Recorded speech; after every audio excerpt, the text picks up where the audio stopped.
kaže nemamo potrebe da gledamo mnogo daleko u centru grada, imamo tu jednu jedinu ustanovu koja sve te probleme reflektuje, odnosno u kojoj je zvir, čvorište tih nesloboda i tog nasilja kojim smo mi okruženi, sa kojim smo odrastali kako kažem, zrele osobe.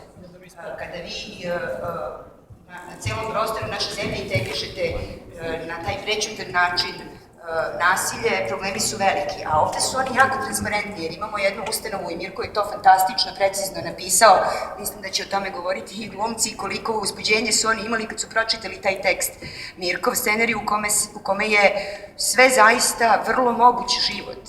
To je ono što smo mi hteli, znači to je ono što kako mi obrađujemo bez dodvoravanja i bez uslovljavanja s polja.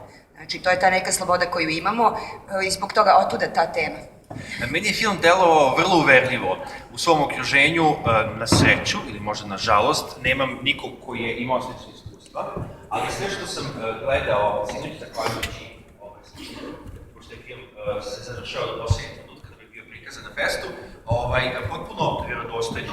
A Mirko, vas da pitam, i naziv filma je vrlo precizan unutra.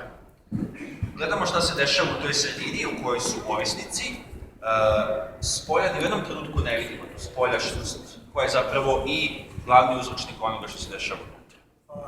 U razgovoru sa nekim osuđenicima, dok sam radio na scenariju i na celoj toj priči, non-stop se pominjalo to unutra, znači šta se dešava unutra, kako im je unutra, ko je unutra, kako je... I onda sam se fokusirao baš na to, da to sve bude unutra, ali se film ne radi samo o tome unutra u zatvorskoj bolnici, već se radi unutra i o problemu koji imamo svi negde u glavi, znači da se oslobodimo od svih tih stega,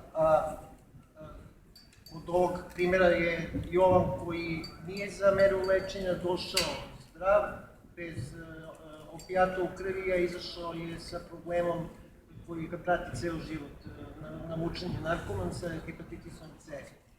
Znači, ne radi se samo o toj zatvorenoj ustanovi, već o svima nama, o problemu koji imamo unutra u svojoj glavi i da treba da tražimo izlaz. Znači, da se oslobodimo svih tih stega.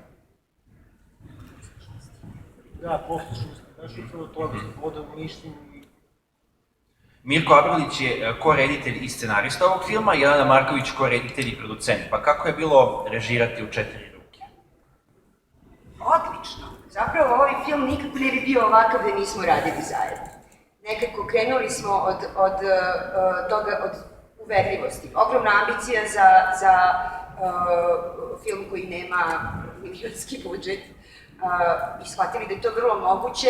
Glumci su tu, oni će ta iskustva fenomenalno predati. Znači, ti likovi su kodirani.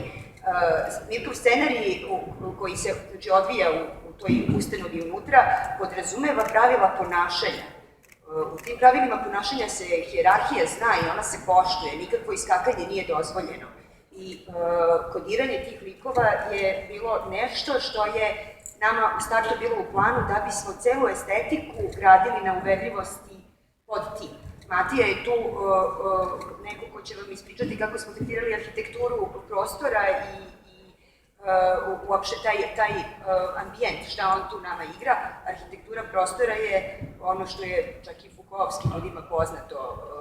Nemamo tu nikakve nove idejne mudrosti, ali u estetskom smislu će voljela bih da i Matija to predstavi. Pa, odlično ste ga prozvali, Matija Munjiza Petrović, direktor fotografije filma Unutra. Koliko je ta arhitektura prostora diktirala određenu fotografiju, odnosno s druge strane, koliko je taj prostor i to unutra još jedan centralni junak ovog filma? Dobar dan.